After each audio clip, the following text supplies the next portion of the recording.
Hello guys, welcome back to my channel. ഇന്നൊരു വാട്ട ഈറ്റിൻ്റെ day ആണേ. അപ്പം ഇന്ന് എന്തൊക്കെയാണ് കഴിച്ചതെന്ന് നോക്കാം. ആദ്യം തന്നെ ഞാൻ ദോശയാണ് കേട്ടോ കഴിച്ചത്. ദോശയും ചമ്മന്തി ഉണ്ടായിരുന്നു. അതിൻ്റെ കൂടെ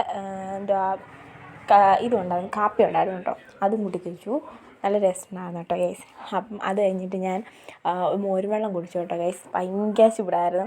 അപ്പോൾ ഞാൻ വിചാരിച്ചു നാരങ്ങ നോക്കിയപ്പം അത് കുറച്ച് പാടല്ലേ, അപ്പം അത് കഴിച്ചു. പിന്നെ ഈ കമ്പിളി നാരങ്ങ ഉണ്ടല്ലോ, അത് എനിക്ക് വേണ്ടി എന്നേ വെച്ചതാണ് കേട്ടോ. ഞാനത് കോളേജിൽ കൊണ്ടാണ്ട് കഴിക്കാൻ പറ്റിയില്ല. അത് കുറച്ച് ഉപ്പും മുളകും ഇട്ട് അത് കഴിച്ചു. നല്ല ടേസ്റ്റ് ഉണ്ടായിരുന്നു കേട്ടോ. എല്ലാവരും ട്രൈ ചെയ്ത് നോക്കണേ, നല്ല രസമായത് കഴിക്കാൻ. ഇങ്ങനെ കഴിക്കാത്തവരുണ്ടെങ്കിൽ പറയണേ ഗൈസ്. അതിനിപ്പോൾ ഉച്ചയ്ക്ക് മോരൊക്കെ ഉണ്ടായിരുന്നു കേട്ടോ. മോരും മീൻ വറുത്തതും ചമ്മന്തിയൊക്കെ ഉണ്ടായിരുന്നു, പപ്പടമൊക്കെ ഉണ്ടായിരുന്നു കേട്ടോ. അതും കൂട്ടി കഴിച്ചു. നല്ല ടേസ്റ്റായിരുന്നു. എനിക്ക് പപ്പടം ഉള്ളപ്പോൾ പപ്പടവും മോരും ഭയങ്കര ഇഷ്ടമാണ് കോമ്പിനേഷൻ. മിക്കപ്പോഴും ഇവിടെ മോരുണ്ടായിരുന്നു കേട്ടോ ഗൈസ്. ഞാനധികം എടുക്കാത്തതാണ് കേട്ടോ. നല്ല ടേസ്റ്റ് ഉണ്ടായിരുന്നു. അത് കഴിച്ചു.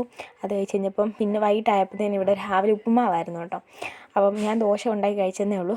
അത് കഴിച്ചു കേട്ടോ വൈകിട്ട്. പിന്നെ ഇച്ചിരി ചായയും കൂടെ കുടിച്ചു. ഒരു 6-6:30 ആയപ്പോഴത്തേന് ചായയും കൂടെ കുടിച്ചു കേട്ടോ. വിളക്കൊക്കെ കത്തിച്ച് കഴിഞ്ഞിട്ട് ചായ കുടിച്ചു. ചായയുടെ കൂടെ ബ്രെഡ് ഉണ്ടായിരുന്നു കേട്ടോ. ഒരു ബ്രെഡേ ഞാൻ കഴിച്ചോളൂ, കാരണം വൈകിട്ടത് കഴിച്ചായിരുന്നല്ലോ. അതുകൊണ്ട് അതും ചായയും കൂടെ കുടിച്ചു കേട്ടോ. നല്ല ടേസ്റ്റ് ഉണ്ടായിരുന്നു. ബ്രെഡ് കൊള്ളായിരുന്നു കേട്ടോ. അത് കഴിഞ്ഞ് ഒരു ഐസ്ക്രീമും കൂടെ കഴിച്ചു കേട്ടോ. അപ്പം വൈകിട്ട് ഒരു ഐസ്ക്രീമും കൂടെ. അത് കഴിഞ്ഞിട്ട് വൈകിട്ട് ഉച്ചക്കത്തെ ചോറ് തന്നെയായിരുന്നു കേട്ടോ ഗൈസ്. അതൊക്കെ കഴിച്ചു.